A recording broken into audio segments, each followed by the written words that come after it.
Hi. Oh my days. I've just found all this interesting stuff on Cuba. More is so interesting. Cuba is so interesting. It's so interesting. It's just so unbelievable. I mean, everywhere is always interesting in bits and pieces, but it's the culture. Their culture is so um interesting amongst the look at me thing, the look at me thing, the the I forgot the name of the thing that I came across because I didn't know about the men who dances that looks a cross between a gungun and I can't think with the pointy hats. Blood, they are really interesting people. I'm telling you. It's a whole secret society. I did put it in the community tab so you can hear it from some I forgot the guy's name that is being Joe whatever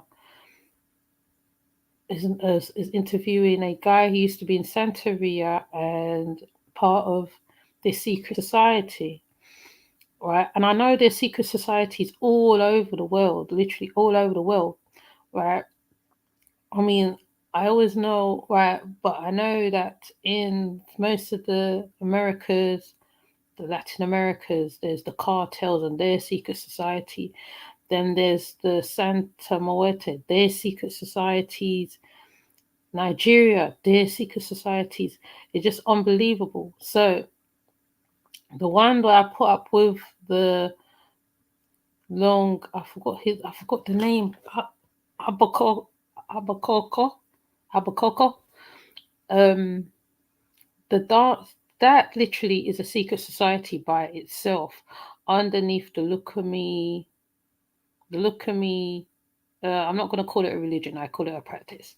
Underneath the practice, because they are quite strict. The only thing I didn't like was when he explained and he said that how they do stuff, um, stuff meaning homosexual stuff, in other words, but when you look at the thing on a whole, when you listen to the drum beats, you hear the African drums within the beats, within the dance steps. The dance steps is still the same, like the Cheva and I think it's Sheva. I always say the name wrong, right? And the dance when they're dancing to each deity, there's a dance what the male deities do, and it's kind of incorporate together. So I couldn't resist. I just have to talk about it because I'll just be watching them and it's just so interesting. They put the Roomba into something else, and you can, like, there is a certain, like they say, a certain handshake what they do. I've seen it in lots of few of the videos. So I ideally say that the guy, he was a point higher, Kantasi. So I'm going to show the video that I found that time. I can't show all of the other videos because I feel because it involves sacrificial animals and stuff like that, YouTube might get mad with me. But the thing about these is that with all the cultures, they're all secret societies, i.e., the Haitians, I think, have their own secret society. That's the Baron Sunday, I suppose, and the extras that you don't know about, that you don't see, because they go through there's something underneath. You have to go through the levels so you can know about the secret societies, which is interesting, right? Fair enough. Certain BBC and whoever can go into these places and film, but they don't show everything. Now, what's happening on the YouTube, right? Which this is one thing I give YouTube for information, documentaries. There is documentaries on here, but they're not in English. So there is a language between the Abakokos and they have their own secret language, their own secret beats, their own secret steps, and he's done very well. He's done very well.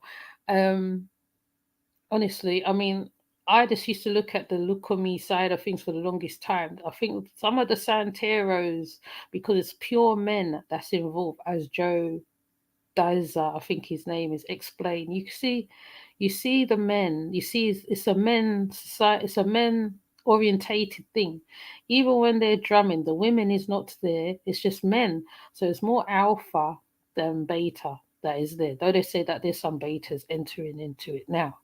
Now, the interesting part about the dance is the costume. The costume. The costume. I thought it was something else. When I saw the costume, I didn't clock what was going on because I seen it pop up a few times and I didn't clock I thought the costume was to deal with something else, the oppressor side of Cuba, but it wasn't, right? So they made it when you look at the initial costume itself, right, there's bells around the waist. So when they hit a certain beat, the dancer shakes their waist in a certain way, meaning something, probably a calling in, I will say. That's what I see anyway. And they dance with sticks and leaves and stuff. I think that all means something. All right. I'm gonna find out what it means. I know. I'm gonna find out. I'm actually gonna go look into this and find out what it means. So what I'm gonna do, I'm gonna find hopefully my YouTube won't play up because it's been playing up. When it's Blinking Nature Fool and his minions, it doesn't play up. But when it's information, then it plays up. So I'm gonna see. Let me find. Oh yeah, see, I come across one already.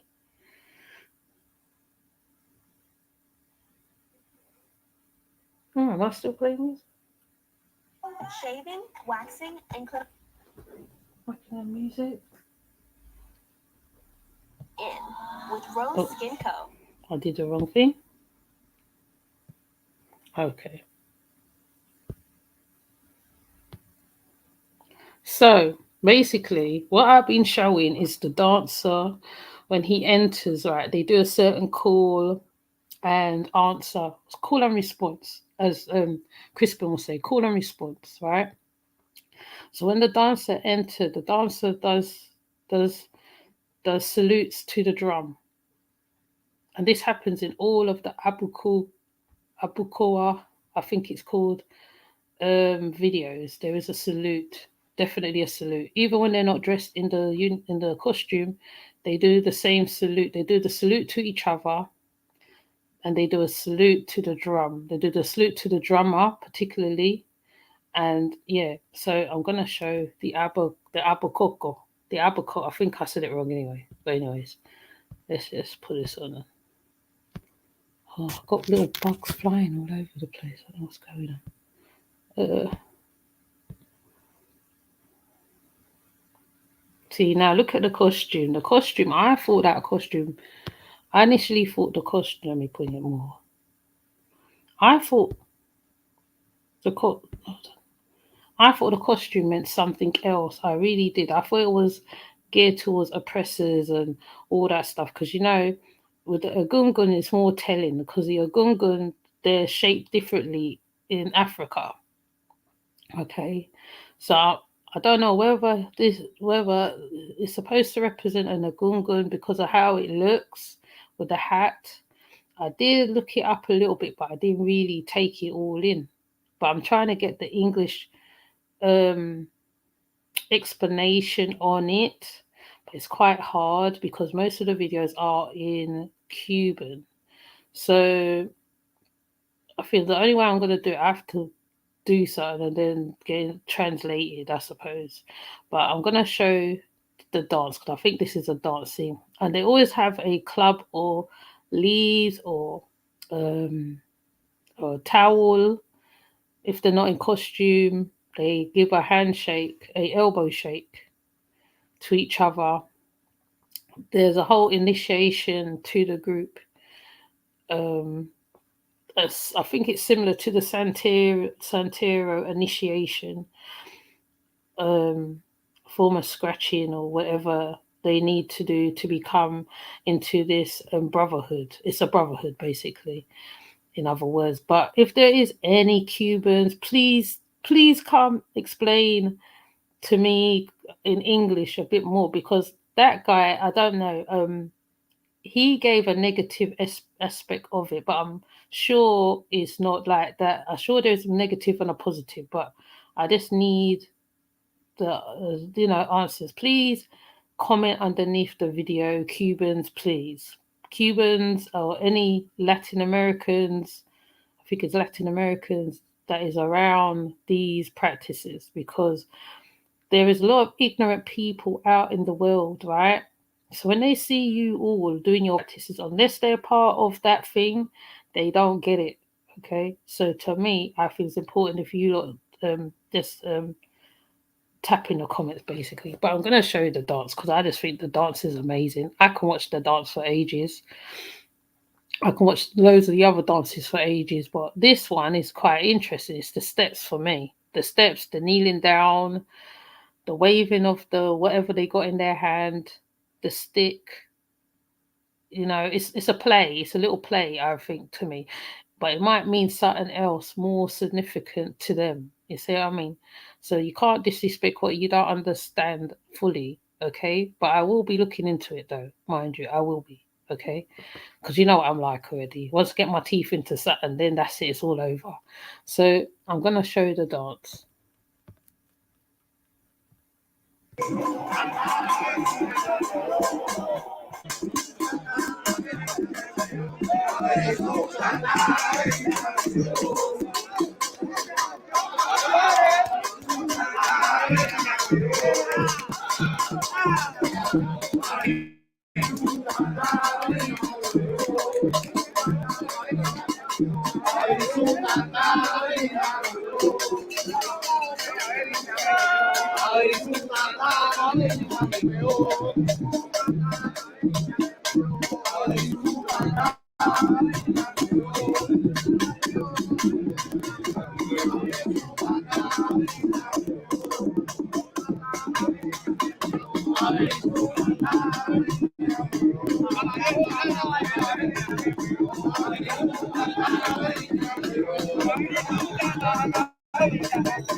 Now you can see all the Santeros there, right? Those are the ones with the hats on their heads. They're all Santeros, Ogun Santeros there, right?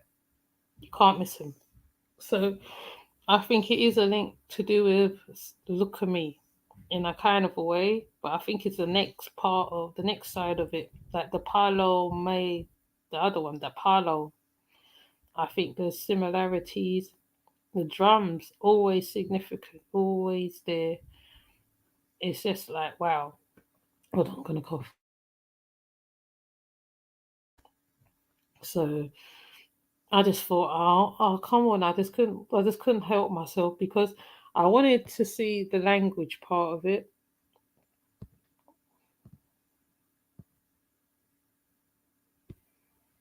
I'm gonna show you the rumba side of it too. Let me see if I can show you the rumba side.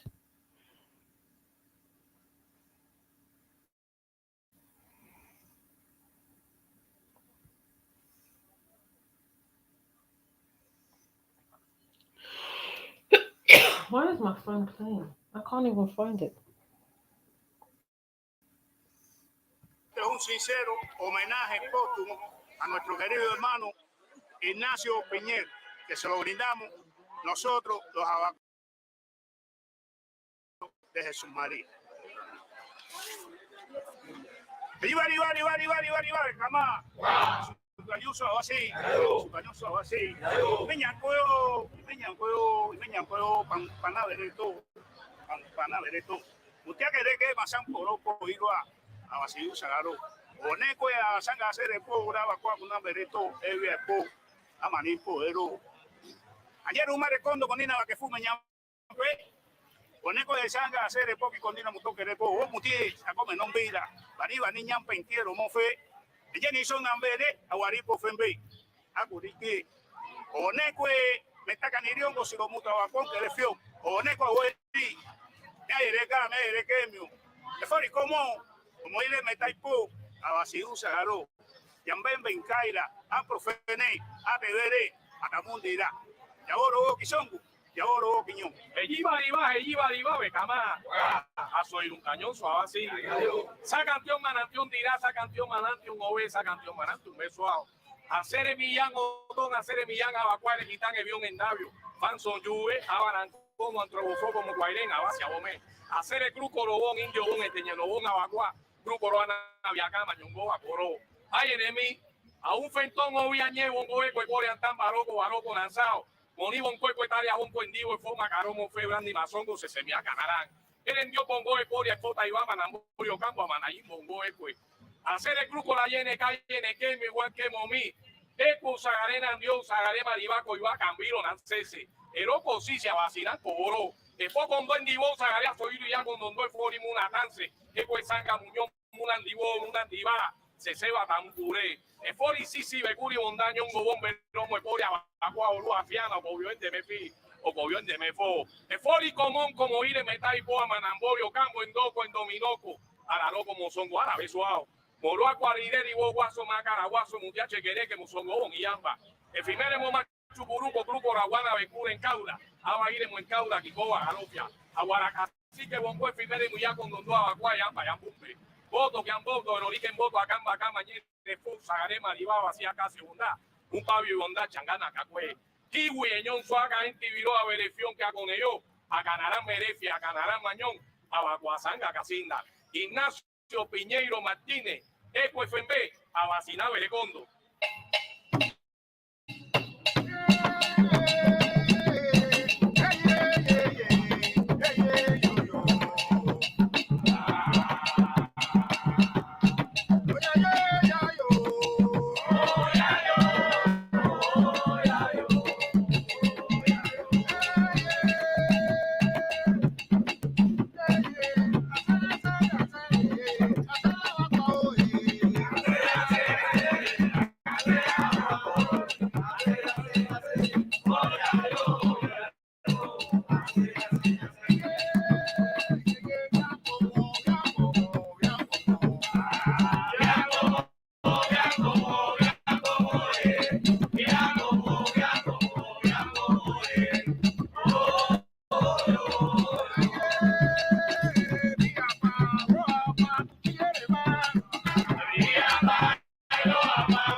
Okay,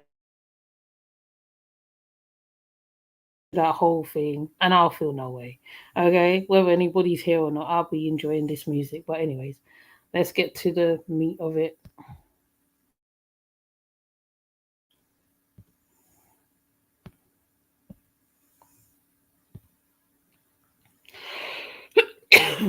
Well, so a look at the Abu K, the popular mysterious African street secret society in Cuba. So secret societies by nature breed curiosity. Often the gap is filled with most chilled introducing content that is syllable yet furthest from the truth. It is intended to represent secret societies do not often tell their own stories. Their mouthpieces are usually others. The Albuquerque in Cuba is no different, but it seems that there are fears as to what would endure if society image is not defended. Writing for Havana Times org, George Malice noticed some young people have come to believe that being a member of the Abaco Society is synonymous with strength, masculinity, and manliness. They are overt negative attitudes based on false racist stories that disparage and discredit the sympathetic cultural tradition, or one that has made important contributions to Cuban identity. So, who or what is the Abaco? They are Afro Cuban fundamental society dating back to the 19th century that keeps its membership and rights away from public eyes. The article said that the mutual aid society founded by the slaves against the backdrop of vicious realities of slavery and colonialization. The inspiration at Abuku, however, has fetched thousands of miles in Nigeria. The Spanish Cuban has hot-bedded um, disparity for slaves from West Africa. Jane Landers writes in Slavery in the Spanish Cuban and the Failure of the Abolition that even in the 19th century, years after the Spanish crown had outlawed the slave trade, Cuba's economy was benefiting from the addition of new slave labor. With the coming of new young men and women forced to inhumane came different ways of life. Enslaved Africans tried to cope with the harshness of their condition by recreating the life they had known. With arose with the synchronicities of religious or religion-like groups in Latin and Central America. This should come as a little surprise to Africans who have the esoteric and what's it called? Oh gosh, what's it? The all. I always forget words. the occultic interest of some diasporic Africans who visit the continent. The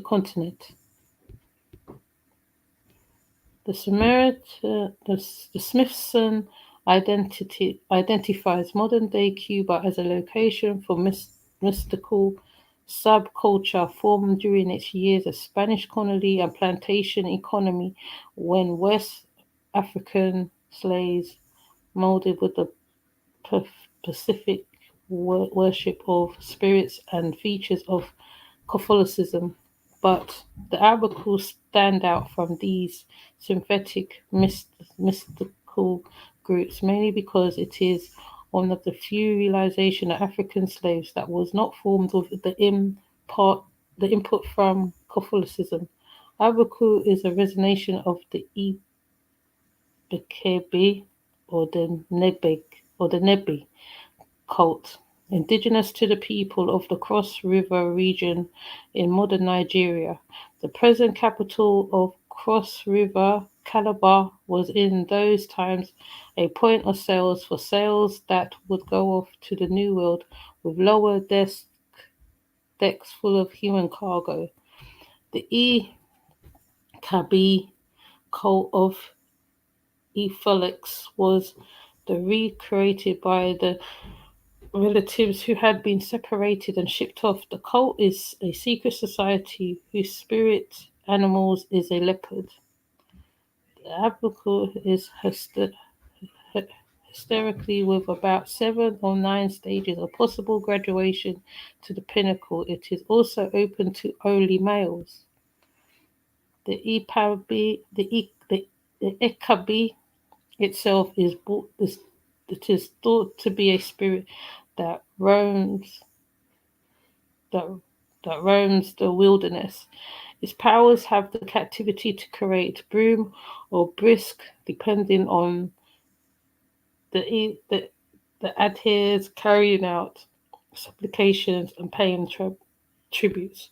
Although they are now a largely communal group in Nigeria, the Ikabi culture enforce social and political order through the physical and spiritual incline activities. For instance, they had powers to arrest, detain, and try suspected lawbreakers. They also had public occasions where their members disguised themselves in a significantly frightening masquerades. The group's uh, cultic activities was kept strictly among members. It is believed that they sought esoteric teaching regarding human life as a cycle process of regeneration, including eventual reincarnation. Some even believe that they could morph into their totems, the leopard. The name by which they are known now, Abuku, is a corruption of Abikupa, the place in Nigeria that the earliest cult slaves was thought to have come from. The identification of slaves by where they came from was a common practice in Portuguese and Spanish colonies. Colonies, I will say the name wrong. Perhaps this is where the Abaku had a mutual aid group instead of just a vigilante spiritualist cult, bounding with people who have come far away with you is necessary for survival. The Tambam people of Brazil are example of the survival tactic. Having come from Abekopal and Calabar, the Ikepe cultist was called Karabali Apapa Abu. I can't even say that word. When it made its way to New World, the cult became a point to keep in touch with home and to never lose their way. However, the Ikepe cult is also become an underground network of anti-colonialist fighters. Arts and culture of the Lemke point out that the earliest references to abaco activities emerged in 1812. A point of conspiracy, the first anti-abolitionist movement in Cuba, organized in Havana by Lucumí descendant Jose Anton Aponte. It is also recorded history that in 1836, Irigle in Havana was home to Abaco cult or lodge. From there, it is spread to other colonies going as far as modern-day Florida. Currently, there are thought to be over 20,000 members of the Abaco in Cuban society, such as Havana and Matanzas. Oh, I can never say the name of these places, boy. The group members retained the mystic and spiritualism upon which the Abaco was founded. Initiation rites still involve activities shrouded in deep secrecy. On occasions such as the Day of the Tree Kings, members come out to make merry, clad in masquerades and homage to its Nigerian foundations. However, in modern times, Abaco members can be identified by their tattoos too. And perhaps as a result of its Black African heritage, the Abaco are associated with criminality and communal hostilities. Some of its younger members are thought to be violent and troublesome. See? These days, too, the Abaco is in itself a kind of music and dance popular in Cuba. This evolved as part of the adaptation attempts by the slaves to make their faith consist in the lives in the New World. Content. The Spurge, who wrote his musing on the Abaco in 2015, wondered what the future held after citizen the vital indulgence of some of its members.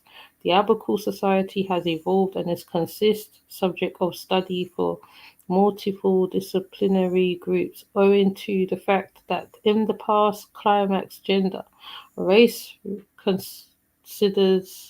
considerations was applied to the membership, and today, however, no society can remain secret.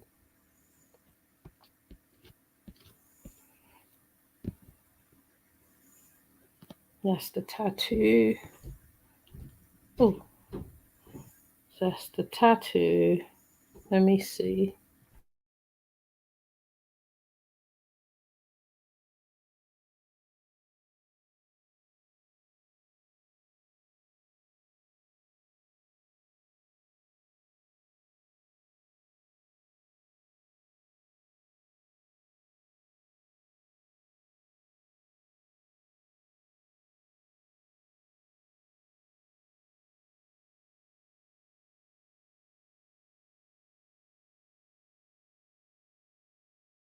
Oh, my internet's doing that in and out thing, but we'll work around it. Let me see if I can find the guy who travelled there.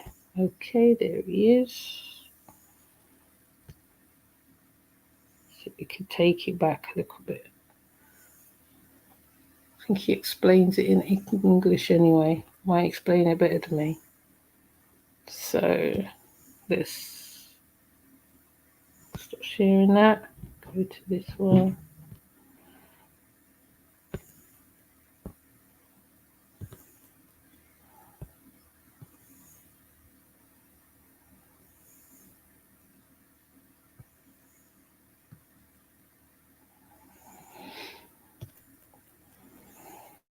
Internet's playing up a lot. It's giving me beans.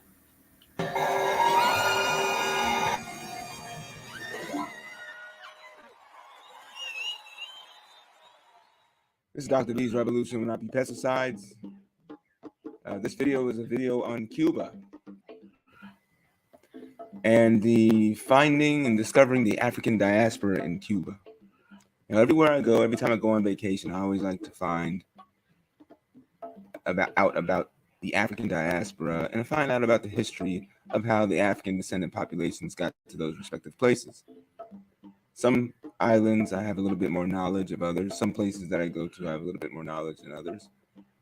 Cuba is one of those places where I did have a little bit of background knowledge before I had gotten there because of what I was studying in graduate school and everything like that. But I went to Cuba 3 times back in 2017 and 18, and it's probably one of my favorite places to go because the culture is so rich and the people there, the spirit there is just so. Everybody there seems to be so high spirited, and that's one of those things that I really appreciated about the place. And so the first time I actually went to Cuba,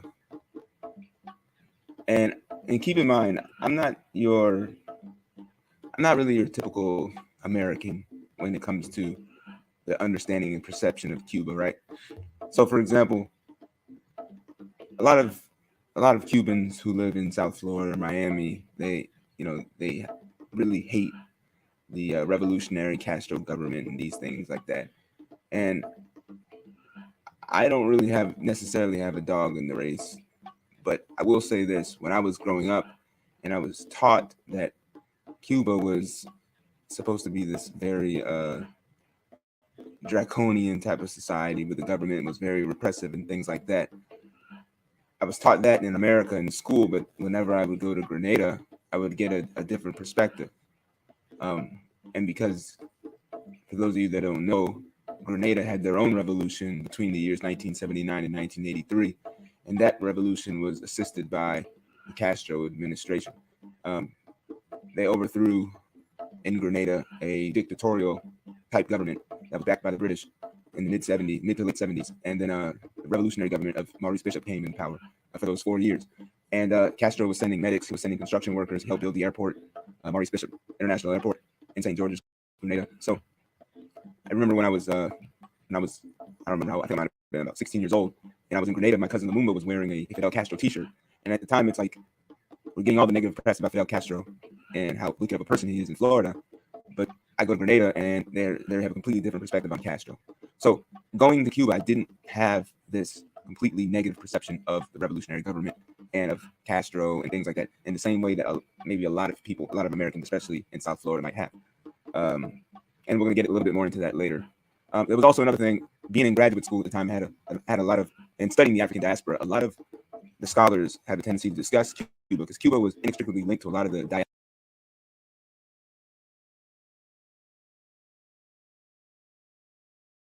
diasporic history of the Black Atlantic history. Whether you're talking about 18th, 19th century slave trade, um, or whether you're talking about some of the politics in the Cold War dealing with African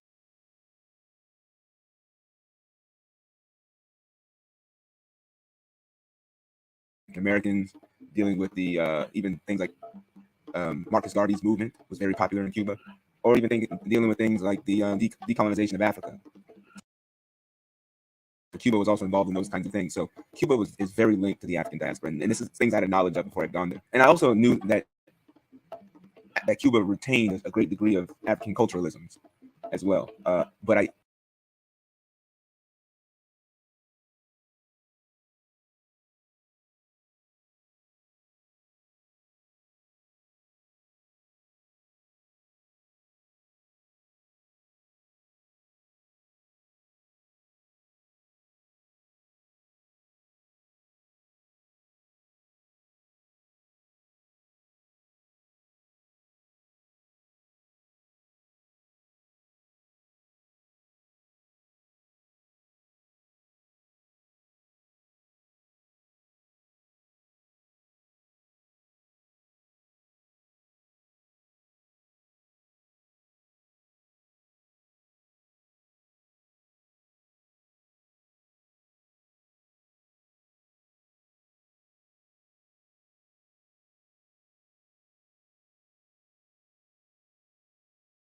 painting. I was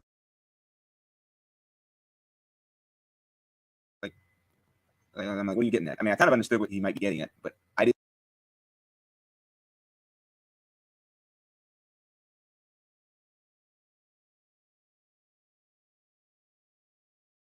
But he also painted on the other end.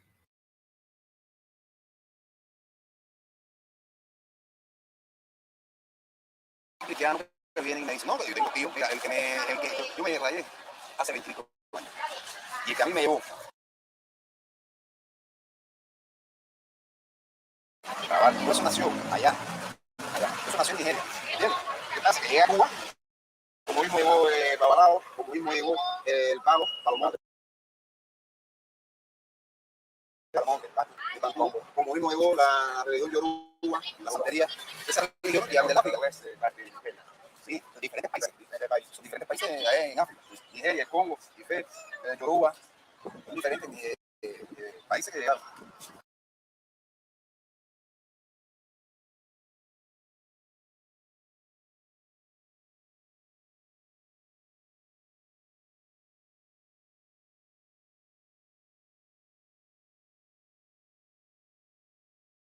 ¿Qué está pasando? Ahí están limpiándole. Los sírenes son encargados de limpiar el cuerpo a todo iniciado. Se hace la ceremonia de iniciación. Y al lado del río, muy importante, se hace al lado de la selva, al lado de la palma, chivo, gallo, y aquí está. Y como dije, de la puerta para allá. Si tú no eres iniciado, tú no puedes saber nada, tú no puedes ver nada. Aquí no se ha iniciado en ese río, todo es un secreto. Eso fue una hermandad. Aquí en Cuba se hizo como hermandad, para ayudarse mutuamente de los negros esclavos. Tu cámara, tu historia, tu cuento. Tú eres un sacerdote, ¿verdad? Yo practico la religión y el cantú. Yo soy santero, cabalocha, en el Patalá, y soy también estoy rayado en Palomón. Y esta religión, la Maguá, no vivo, no entré. Pero bueno, siempre tengo ahijados que son Maguá, en la regla de Palomonte. Y en la regla de Yoruba, tengo ahijados que son Maguá. Hay mucha gente en Cuba que practica la gente de África, o no hay mucha gente que practica la religión de África. Esa religión, hay mucha gente en Cuba, o no. El 70%. ¿Cuánto? El 70% del cubano, 70%. Puedo decir, el 70% del cubano practica la religión. Y de una forma u otra, en cualquier de esas, Y la otra 30% no les gusta practicar así, o creen que la religión es malo, porque en los Estados Unidos, si una persona practica religión así de África, es como se dice, es tabú. Sí, pero no, eso es mito, porque estas religiones realmente te ayudan. Esos son mitos. Se hablan cristianos, a veces dicen que no puede practicar. Sí, pero hay cristianos que vienen y me dicen, no, pero yo tengo tío, mira, el que yo me rayé hace 20 años. Y el que a mí me llevó a conocer a mi padrino de palo, hoy por hoy es cristiano. Él no cree nada. Sin embargo, yo estoy iniciado en esa religión gracias a Señor. Y entonces me dice, eso es verdad. O sea, cuando es consciente, cuando es conveniente para mezclar los dos. Sí. Entonces, ahora para sur, y fue, mira qué cosa, él fue que me llevó a iniciarme en ese mundo. Y me va a testigo, es un hermano de él, yo por él cristiano. Y me dice, no, que eso es de diálogo, no sé qué más. Y sin embargo, esta religión, imagino que te ayuda, es como una psicología también. La gente dice que te ayuda a consejo, enseña. Y como todo el mundo necesita algo, una religión, algo en que creer, en que confiar. Entonces le digo a mi tío, mira tío, esta religión yoruba, nadie, todo el mundo entra porque quiere. Yo a nadie le digo, ven para acá para que entre, para que acepte santo, para rayarte. No, tú solo vienes. Sin embargo, en la religión cristiana, y hay personas que andan con la calle como locos buscando seguidores. Pero aparte de eso, le digo, mira tío, el cristianismo, nosotros somos cristianos, gracias a los españoles. El cristianismo, tú te pones a ver las matanzas que hicieron en el cristianismo, al principio, las cruzadas. Yo tengo casualmente, la semana pasada, me regalaron un libro de las cruzadas. ¿Cuánta gente hay nombre de ellos? La religión sí, nosotros somos cristianos, porque los españoles fueron los que nos colonizaron y nos impuso. No es que los españoles nos impuso esa religión, la católica. Y fue una obligación. Si tú no eres católico, ese no es. ¿Qué le pasó cuando vinieron los españoles al indio? No sé si has oído esa historia del indio, un cacique. El cacique. Sí, está continuando. Sí, está hablando. Sí, lo que está hablando de la parte de Agüey. En Cuba, cuando llegaron españoles, había un gran cacique, Agüey. Right now, he's talking about how I'm asking about how religion, like Christianity versus these African sects of religion, and people think it's taboo. Who practices it? Who doesn't practice it? So he's just telling me about like the majority of people practice it, and even if they're Christians, they still delve into it. It's like because Christianity, for a lot of these people, they're descendants of slaves and Indians. But Christianity was the religion of murder.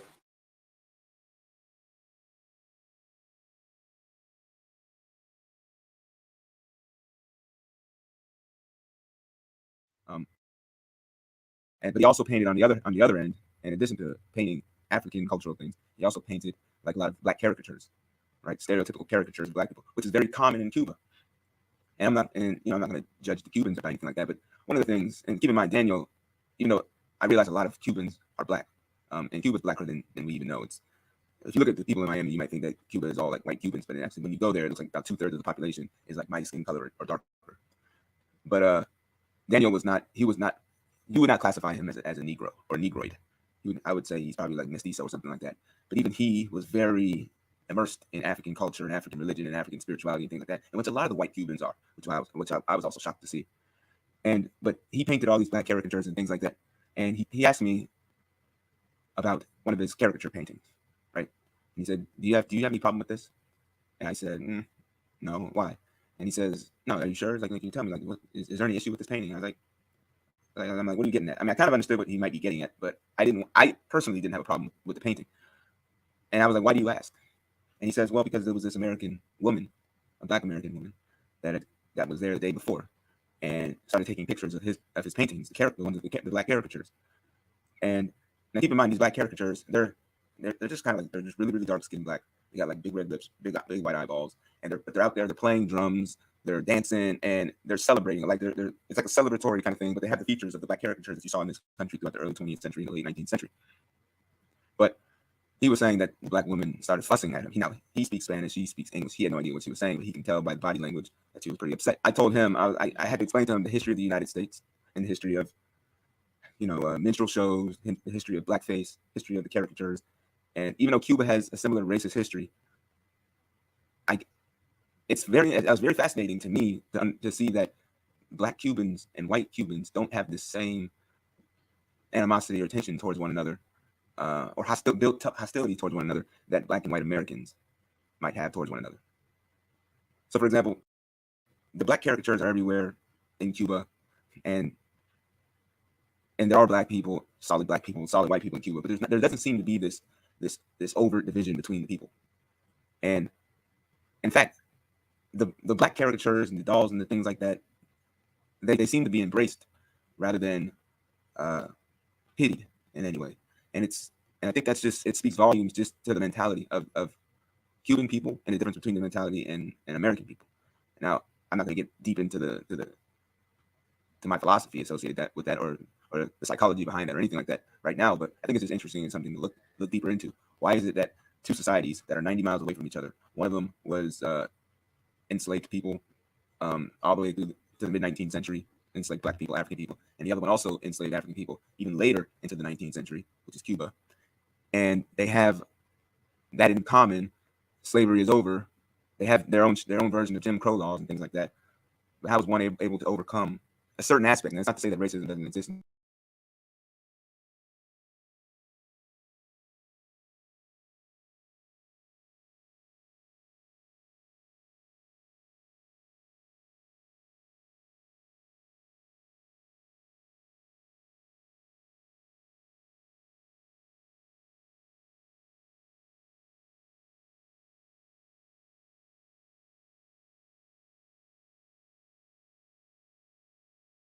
Right, so I'm gonna show one of the band members. He's gonna be explaining something. It's all in Spanish, mind you. So hopefully I can translate it.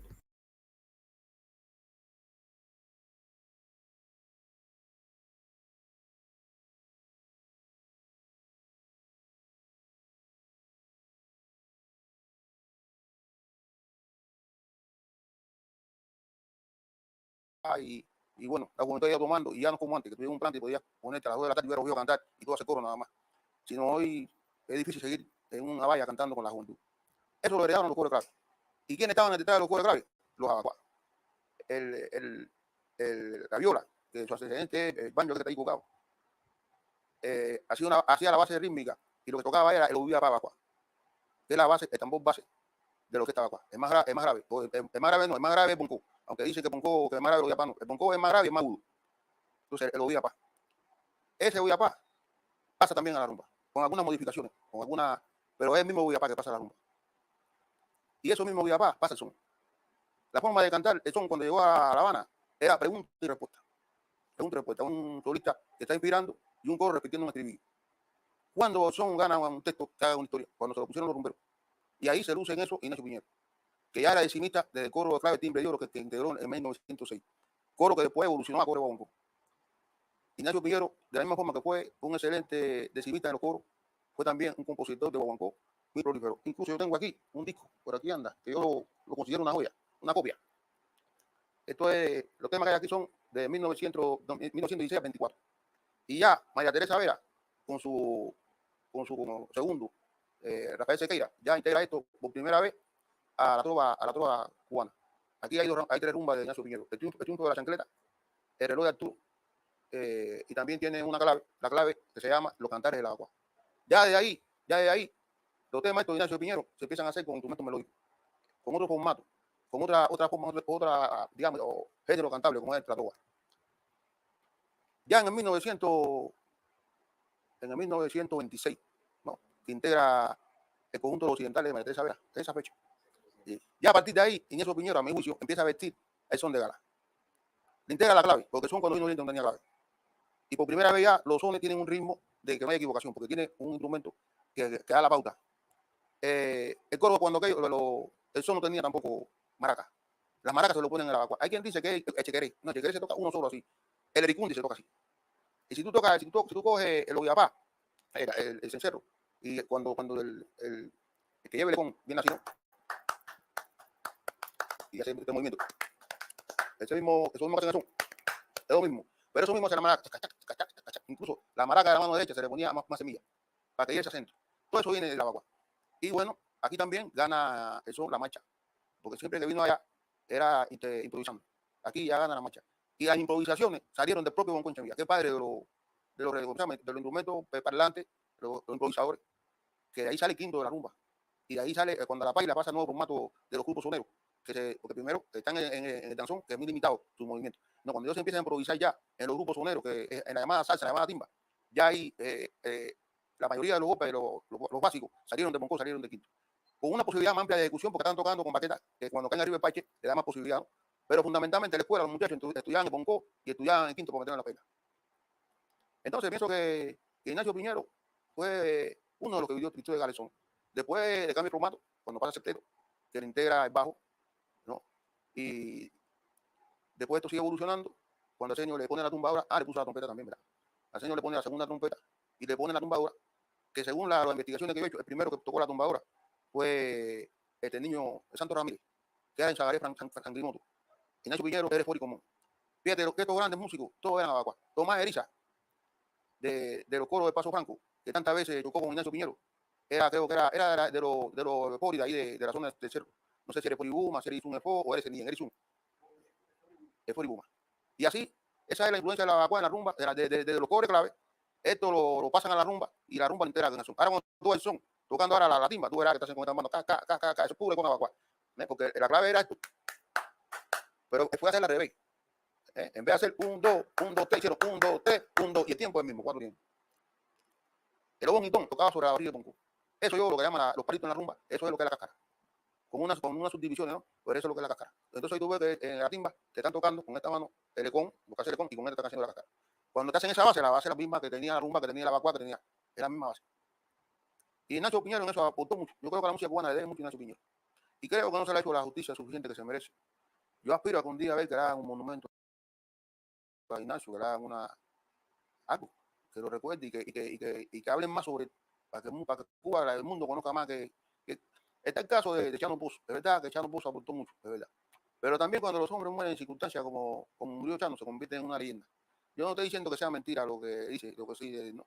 Pero bueno, así pasa con Malanga, que dicen que es el mayor rumbero y sabemos que otros rumberos fueron mejores. Yo no digo que Ignacio sea mejor que Chano, yo creo que lo va a aportar mucho. Lo que Ignacio no ha tenido la suerte de que se hable más de todo lo que puedo hacer por la música cubana. Yo pienso que si la rumba, como se dice, es una de las formas más auténticas de la identidad cultural cubana, que es un ser inconfundible de nuestra idiosincrasia. Esos son dos factores que están presentes en nuestra nación. Y allí está Ignacio Piñero, con todo lo que apuntó. Más no te puedo decir, porque si no me pregunta ahora, no se me ocurre más nada. Maestro, cuando se comenta en los foros de rumba, y es muy común escuchar que se dice, la rumba toca con sentimiento de manana.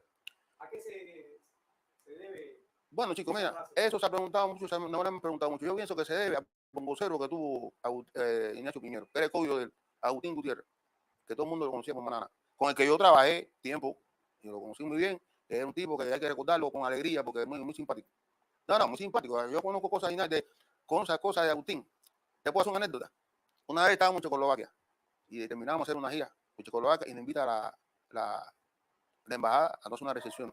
Y había un grupo de nosotros que siempre estaba, Juan de Dios mismo, Tony, siempre andábamos metidos al lado de Agustín porque nos divertíamos mucho, ¿no? Entonces Agustín tenía una forma de caminar muy especial. Y entonces hay un hombre que yo lo calculo en 70 años, en aquellos momentos, con su señora frente, recibiendo a todo el mundo. Agustín viene y dice, coño, el sendero que está allá lo conozco yo. Y cuando llega donde está él, se le va la mano, dice Agustín, mi hermano, dice, coño, mi hermano, dice, eres con, tú eres fórico, monta. Coño, me coge, dice, nah, Agustín, muchacha, Agustín, tú no sabes quién es Agustín. Agustín era candela. Una vez estábamos en Manaca y coge un guayo y le dice, ah, tú no conoces a Procopio. Dice el tipo, ¿qué? Dice, no, chico, ese que vivía ahí, ¿cómo se llama la calle esa que está ahí? Esta no, la iba ahí, chico, que vivía ahí. Procopio, chico. Tú no. Bueno, tú sabes que se fue, ya el tipo está enmarañado, ¿no? El tipo dice, sí, tú sabes que se fue para La Habana. Sí, bueno, y él murió en La Habana, sí, no me digas, sí. Resulta ser que él estaba con una mujer de un policía. Y cuando el policía abrió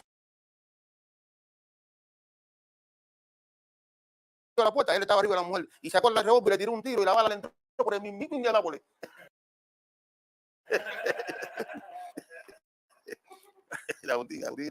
Fíjate que Agustín, tantas veces que cogió a la gente para Guanche que estaban en Matabanón y viendo un tipo y jugar a este tío ahí por ahí. Oye, compadre, ¿tú no te acuerdas de mí? Sí, Agustín.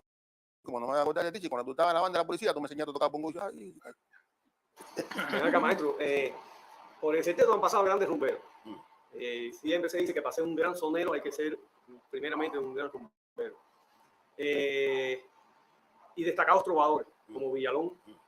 Y el sexteto, además de Ignacio Piñero, ha contado con esa herencia a Bacuá. De los grandes rumberos que integraron la historia inicial del son, y eso usted recuerda algunos nombres. Bueno, de los más recientes, por ejemplo, te puedo hablar de Tata Ramos, por ejemplo. Tata Ramos, este mismo Aloy, el código mío y rumbero, que después se integra al son. Y yo hay un hombre que era Policomón, que era el rey de Punto Guajiro, que no me recuerdo cómo se llama, y caramba. Ese cantaba, amigo mío, tiene una copa, con agua te convida, aunque nadie te voy a hacer la historia de mi vida. Me mucho una mujer, ¿cómo se llama ese hombre, caramba? Eres Porico, pues, como está aquí en Peajo, que es bien me moró. Yo estuve cuando murió, que le hicimos la ceremonia de despedida. Pudieran haber otros más, seguro que lo hay, pero bueno, ahora no lo tengo en la memoria. Juan de la Cruz, sí, que fue fundador de ese. No, ¿para qué te voy a decir que lo conocí como rumbero? Pero yo sé, te voy a decir una cosa. Un rumbero, un perfecto cantante de eso. Y te voy a decir más. El que cante Bobanco canta cualquier cosa. Porque el metro ese de la clave, que tiene que aprender ese rumbero. Pues tú eres acero y te empiezas a empirar. Pero tú tienes un coro ahí que te va a responder. En la rumba, si tú no le entras el coro así en la boca, se te regó y te pierde la rumba. El rumbero tiene que tener un dominio del metro tremendo. El rumbero puede cantar cualquier cosa. Bueno, yo le he probado, ¿no? He cantado son, he cantado bolero, he cantado de tumbo. Y sobre, por ejemplo, algo que quiera destacar, si conoce sobre Foriecomó, donde Piñeiro se juró. ¿La potencia? Bueno, lo que te puedo decir es que eso es una gran rama que empieza por los Muñanga. Y después viene Itamanayuao y el tercer juego sale por la rama esa de Foriecomó, que precisamente son de Pueblo Nuevo. Son los mayores de se consideran una potencia grande. Y entonces el otro juego que surge de ahí después es Porizum. Es Porizum Sancovio, que son cuatro, que dicen cuatro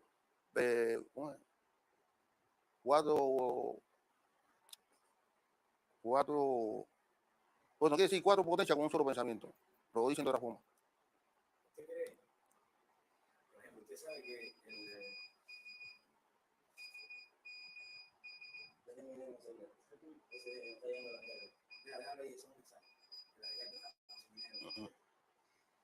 usted sabe, por ejemplo, ahora hablando de otro tema que parece que está lejos de lo que estamos hablando, que por ejemplo, el feeling se canta aparentemente sin tiempo, se canta jugateando mucho. Una vez, cuando estaba en vida, el difunto José Antonio, yo era jovencito, y tuve la oportunidad de hablar con él casi toda una tarde, estaba el Niño Rivera, estaba él, y estábamos en una descarga, por allá por Puey. Y entonces estábamos hablando del feeling, que si el bongo, que si lleva. Entonces él dice, no, si se le pone un bongo a una maraca es un bolero, pues tiene que cantar en tiempo. Pero el feeling va con una guitarra, tú lo haces como si fuera una rumba. Tú tienes que llevar tu tiempo interno, pero es como si fuera una rumba. ¿Usted está de acuerdo? ¿Cómo usted ve esa relación entre el feeling que se canta con una guitarra? Bueno, yo te voy a decir una cosa. Si el filinero tú le pones ritmo, te canta feliz. Porque a mi juicio esto es una posibilidad de jugar con la medida, de hacer una interpretación especial de la medida. Igual que rumbero. Porque ahora yo te canto esta rumba, que tum, tum, tum, tocan a la puerta, abre soy yo, tum, tum, tum. Está con la melodía metida, pero un rumbero no canta así. Tum, tum, tum, tum, tum, tocan a la puerta, abre soy yo, tum, tum, tum. ¿Te das cuenta? Es así canta un rumbero. Y el sonero, el filinero tiene eso, o sea, juego con la medida. Pero hay un ritmo que está ahí adentro, que está en la misma guitarra como la esté jugando, pero hay un tiempo que está, donde está el tiempo para jugar con esa medida. Pienso yo que sea así. Mire, una última pregunta. Yo, como casi todos los cubanos interesados en lo que desgraciadamente se llama folclore, porque se llama folclore solo lo que viene del África en Cuba. Nosotros tenemos mucha influencia también hispana dentro de la música, el tres, la guitarra y algunos modos de canto que, por ejemplo, en estos trabajos y recorridos de investigación que descubrí que la jota aragonesa, que se toca en Aragón, tiene muchas cosas, por ejemplo, que nosotros también usamos en otro tipo de música, no específicamente la música campesina, sino en otro tipo de... Pero bueno, conclusión lo que le quería decir. Observando y escuchando la diferencia entre la música bantú, eh, también una parte del mal llamado bembé que se toca, que se lleva en Jovellanos, en Palmira, pero que no tiene nada que ver con los santos, que es el malongo, y la rumba, y lo otro, y el yoruba, el abacuá, tiene unas melodías, tiene el coro, la melodía del coro, incluso la melodía del cantante, y el modo de adornar que tiene el cantante, es totalmente distinto al resto de las influencias africanas que nosotros tenemos en Cuba. ¿Me puede hablar sobre eso? Bueno, imagínate. ¿Qué decirte sobre eso? Eso es carabalí. Yo no te podía decir otra cosa que no puede ser igual que Yoruba, ni igual que Bembé, porque es otra cosa completamente diferente. Y pienso que con eso vino, no se le inventó aquí ni se le creó aquí. Eso le hereda mucho a la rumba. Tú cantas un canto abacuá y otra cosa que yo no te dije. Todas estas manifestaciones que acabas de decirme, cuando empieza el antifonero a inspirar, enseguida empieza el coro a responder. ¿Entiendes?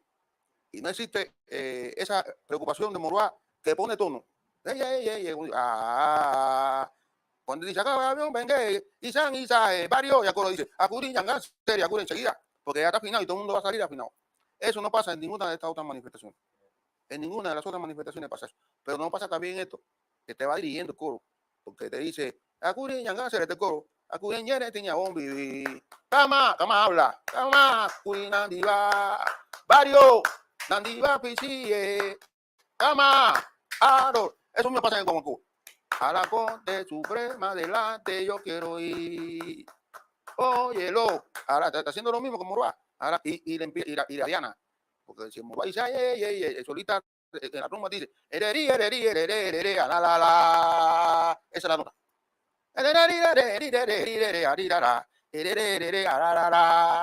Esa siempre va a caer ahí. Y por ahí arranca el dúo, arranca. Porque al principio la rumba era con coro. No era solista. No, era a veces coro. Y entonces esta función de Moroá, de poner el tono y de dirigir el coro, lo hacía solita en la rumba. Y de los coros, claro.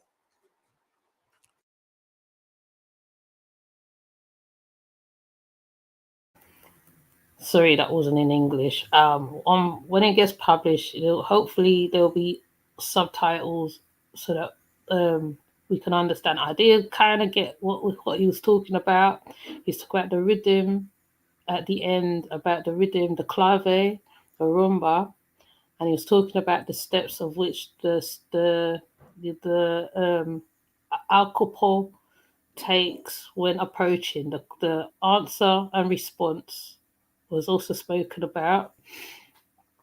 At the back of him, if you look carefully, you'll see that he is an initiated alcohol of the society because of the figurines at the back, the shrine, we'll say, or the I'm trying to think of the word. He was showing who he is and what he stands for. He was also one of the men that was in the video at the beginning because he's part of the Brotherhood. So he was explaining the beat, like the beat. So it's like 1, 2, 3 beats and stuff. I'm not very good at Cuban, but I kind of understand what he's saying. I listen very carefully to how they talk, and the clave. I love watching the clave. That's the one with the male and female. Um, the rumba itself is just the drum. The drum beats change. It changes the patterns. The patterns changes, kind of evolve, and it takes on a whole different life. So there's one way for the look of me, one way for the alcohol, and there's one way for the clave, and there's one way for the rumba. Okay, so I did do a small reading on my not so perfect reading on the alcohol, but it explains it anyways. I'm gonna put a bit of a description underneath the video for those who don't know who the alcohol is. There was also an American who went to Cuba, and he sees a man who does paintings, and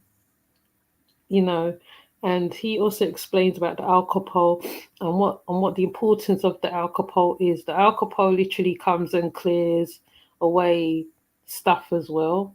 The alcohol is also to do can be to do with once again criminal activities and stuff. There is a lot of young members. It's over 20,000 of them in all. So it's quite a big society. So that's also in Cuba and out of Cuba.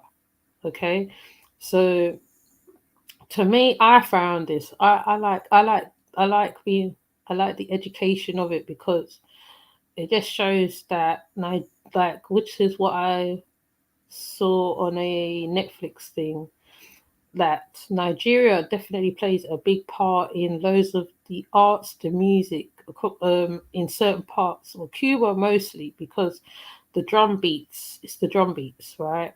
And that's why I play them. So you can hear the drum beats. It's the tone of the drum. And also, if you know about the look of me practice, it's also each thing has a tone, has a beat. So one beat cannot lead without the other. It starts off with two clap, then it's one clap, then I think it's three clap, and it varies to the drum. Right, there is loads of master drummers in all of these societies, because to me they're not religion. So when you are looking on the alcohol, right, you'll see the men are all alpha. There's no betas, but apparently there's betas that is coming into the society now, right? So it's very much an interesting thing, you see. So Cuba is a lot bigger than what people make out. And it's always what I realize with Cubans, right? When it comes to their musics and stuff, they always talk about Fidel Castro, because Fidel Castro was part of the Look at Me movement also, right? So he is very much a big, because they weren't allowed to practice certain things out in the open. Look at Me was the biggest one. They weren't allowed to practice out in the open. They had to practice it in secret. And then they had to hide it with Catholicism. Okay, so with everything, there's always a connect. One connects the other. Because when I look at the Alcopole, how they dance, I can kind of see little aspects of Shango steps in there, even though it probably have nothing to do with it, right? So like, don't say, like, I'm not saying that it is that, but when you look at the steps of Shango, how he steps now in the clave, particularly the man, right? The man, how he dances. I think it's the clave or it's the rumba, one of them. When the man is dancing, is how he positions his body, his arms, and certain stuff, and how the steps is done. So each step is something else. Hiya. I had to come on, and I just did you know, a spontaneous one. So the steps is very significant in certain ways. The Alcopole is a very interesting society, I will say. It kind of reminds me of this the one in Mexico. What's the one? Santa Muerte movement in a kind of way, because the people who this aimed at, it's the same thing with the Santa Muerte movement. Criminals, you know, low lives. The only difference is that the Alcopole is pure men in it, pure men. There's no women involved. Women don't sing, and I think if they do sing, right, they're right at the back. They don't be at the front. And whereas in the Look at Me movement, the women leads the song. There's pure men that leads the song. It's all about brawn, I would say, because when they dance, it's the brawn. There was one that they showed on one of the videos, and I found it as well, but I don't know how this internet's going to play with me today. Well, I'm going to go find it because it's one that Joe shows with the Alcopole. Let me see if I can find it. Oh, pardon me.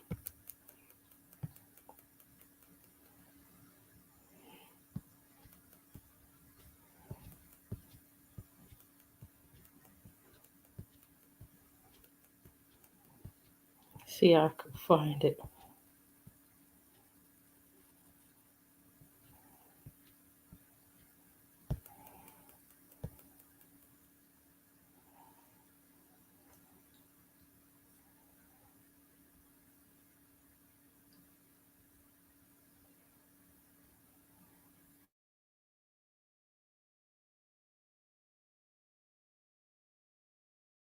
I don't know how my internet's going to behave. Right, my internet's been giving me problems for the past. Okay, hold on. So you already heard some of the drum beats already. Yes, there is African tones in there as well. Right, when you listen to the bass is African tone in there. Okay, it's just more treble than bass. That's what it is. That's the difference, I think. Well, more bass than treble, one out of the two.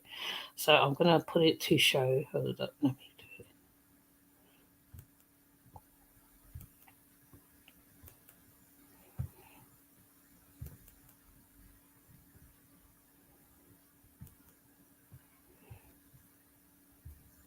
Now, just like in Cuban practices of Look at Me, the men is dressed in white. All these men is dressed in white in this particular video. Flat caps, white clothes. There is women on the side, but they're not next door to the band. There's a reason for that. I know there's a reason for that. I can't remember the reason behind that. But women is not normally not around when this dance is happening. There's no women at all is around. But let me just play it.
Oh, I don't know how much I could play, but yeah, I find this very amazing. Not only with the costume, being that how the top half of the costume, right? We all know what it looks like. It is, but it's not. I think it's just linked to the secret society. Um,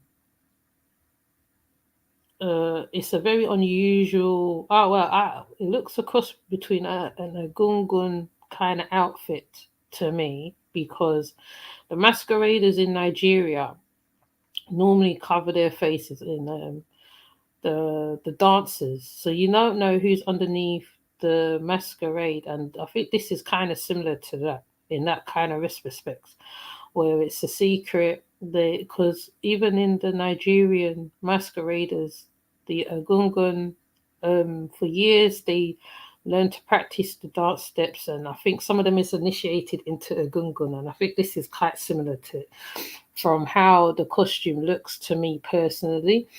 I could be wrong. I want a Cuban to come tell me really because right, when you look up certain things, they tell you only what you need to know. They don't tell you the whole complete story. And it'd be nice to hear from a Cuban really to I mean, you don't have to tell everything, you just tell about the costumes really because I know like from what I've seen and a couple of things I looked at already, I know it's an alpha society. Yeah. Oh, thank you, Kantasi. I know it is an alpha society, that's for sure, because the way the dancers dance, right? They dance with brawn, they up their shoulders, the way they greet each other, the way they put the sticks up in the air. That's an alpha, very alpha stance, right? And according to Joe, I forgot his name, Daisy or Dancy, Daisy, Diaz. Diaz said that how it was mostly alpha men that was in the society.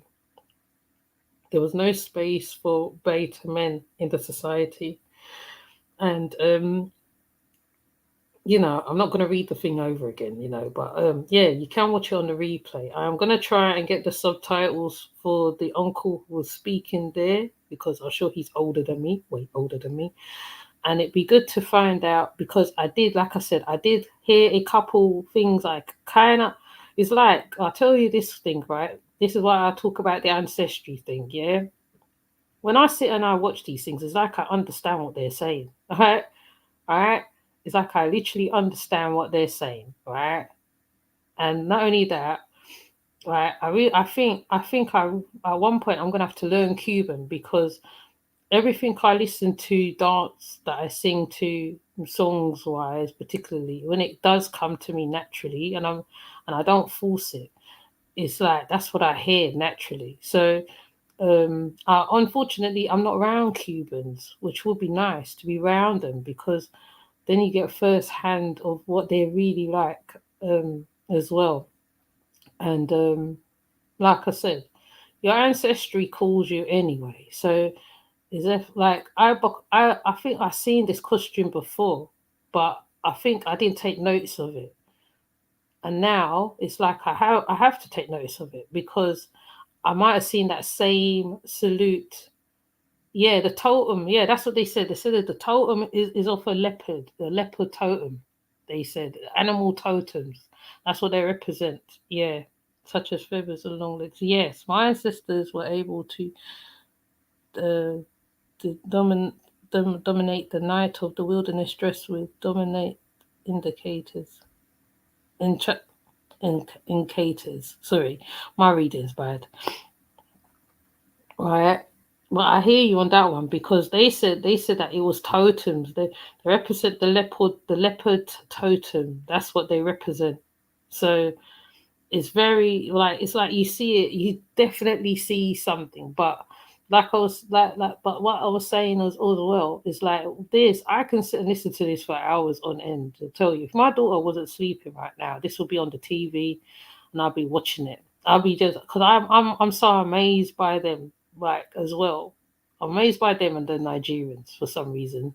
The Nigerians and well, I think I know the reason because I already explained it in a previous video before.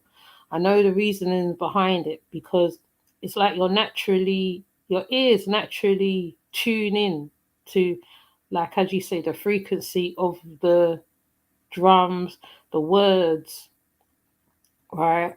Luckily for me, I had opportunity to learn what most of the words are being said or whatever. So I kind of understand what they are singing about, or and especially the guy what he was saying. I did understand when he was doing the beats as well. I think like you can tell what he was explaining. He explained the steps when they enter, when they come in, right? Like when they come in, they do a certain step. Then then he explained like a little of the look at me links to it as well. There's a little bit of look at me Centuria links to it as well. So and also in the initiation, you do actually see the Santeros there. You see them. They're on the front. They're there. They're literally there, putting libations, doing the VVs on the wall, whatever they're doing. Like it's just there. It's in your face. You know what I mean? So I mean, that's one thing I can say that's good about YouTube. You learn a heck of a lot. Even if you did know about it before, then you learn something new. And I was so curious. I just thought, oh my gosh, let me just go live and just do this because there might not be another opportunity to talk about this again. And I just find it really interesting in how the movements of the alcohol, the alcohol. I'm sorry, I'm saying it wrong. The alcohol, right? It's the movements itself, right? So I would align these alcohol with the Egunguns. They're most definitely the masqueraders of Nigeria, definitely, because you can see it more in this one than I can say the look at me dance. The look at me dance is more prettier. You see their faces. This one you can tell it's a secret because you don't see the masquerader's face. He's covered up. He's completely covered up. You can't see. There's no indication of his identity. None at all. He's totally covered up, right? And on top of that, I noticed when the drum played a certain beat, he rang the bells around his waist. Yeah. So it's just one of those very interesting things of culture. I think culture, traditions and cultures are very, very, very interesting. Um, you know, I did put up about the goddesses and the goddess of Nepal. That is even a tradition. That's a tradition in Nepal, right? That's like a religious rites in Nepal. Like, so cultures are very interesting. Anyhow you look at it, like some can be deadly and some could be more like a help to the people. And I feel in Cuba, when they do all these, they keep the traditions going. It's all oral, it's all done orally. They learn, and that's how they do. They all have their godfathers, godmothers. They, you know, it's an ever growing thing. So I'm not gonna be on here for long. I just thought I'd pop on and do this little small build. I mean, I know my signal as usual played up, but I don't know. I'll probably have to figure it out. But it didn't interfere really badly, so I can take out a couple bits. I mean, like you might miss bits if he wasn't in the live, but I'm gonna put on the subtitles onto when the man was talking. I'm gonna see if I can add the subtitles to when he was talking, so you, the viewers, can understand. The ones who already speak the language, I know you guys get it already in it. So, and I know there's other people who speak the same language who is not from Cuba, because the languages sometimes the languages go further than okay. So yeah, so that's all I basically want to show really. I just thought I'd just do a quick one. I know I'm supposed to do on the guy. I'm gonna do on the Vaughn one, but I'm not gonna do it tonight. I'm gonna leave it for another time. But this, I just thought, nah, I gotta put it up because I put up one video of it before, and it's like I'm not happy. I need to put up more, so I put more so you lot can get the gist of who the Agungun, the Abaku is, so you know exactly who they are. If you didn't know, now you know. Okay, so if you see certain gestures, certain stuff within the Cuban community, because they probably do it out in the open too, right in front of your face, and you never noticed it. So it's always good to learn, like I said, new things. Because I know when there's a lot of Latinos moving in around these sides, Latin, probably a couple Cubans and all moving around here. So it's always good because I just look at their neck. The first thing I check is their neck. I look at their neck and their hand. That's what I look for now. So I know exactly what they're into, right? And some of them will do it like in subtle ways. So you have to just look. So with that said, I'm gonna come off and thank you. Let me see who's here. Kantasi, thank you for passing through. Big Philly OG. True Vision. True La Vision. That's it. I got it right now. Earl. Big Man Earl. Sister Amma. Yeah. Let me put up that one as well so people can see what you're saying. Yeah, it is nice to the ears.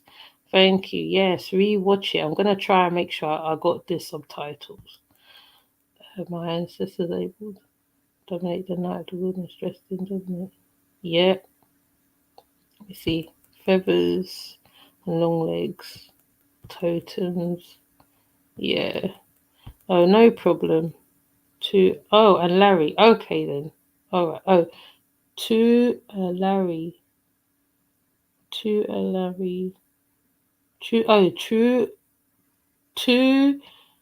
and Larry. Okay, I got it. You're gonna have to remind me though, okay? You have to remind me, okay? I'm old. All right. So thank you for passing through. I appreciate you. I mean, I was supposed to be over at Armours, but to Larry. I was there almost. God, Jesus, I was almost there. I was almost there. All right. So yeah, but like I said, remind me because I will also anyway. I most probably would remember because I remember right. It took me a little while to work out Contassi's name as well because Contassi I never seen that name before in my life. And me being an English speaker, I don't come across peoples with names, so I had to learn it from Amma, his name, and then he kept changing his name. But I like Contassi better. But yes, okay, too, Larry. I got you. I got it. I got it. So with that said, I'm going to go. Have a nice night, whatever you're doing. I mean, man, I'm surprised I'm up 1 o'clock. See that ginger and garlic's really kicking awake, keeping me awake. So with that said, I'm gonna go. Have a good day and a good night. Let me see if my thing works.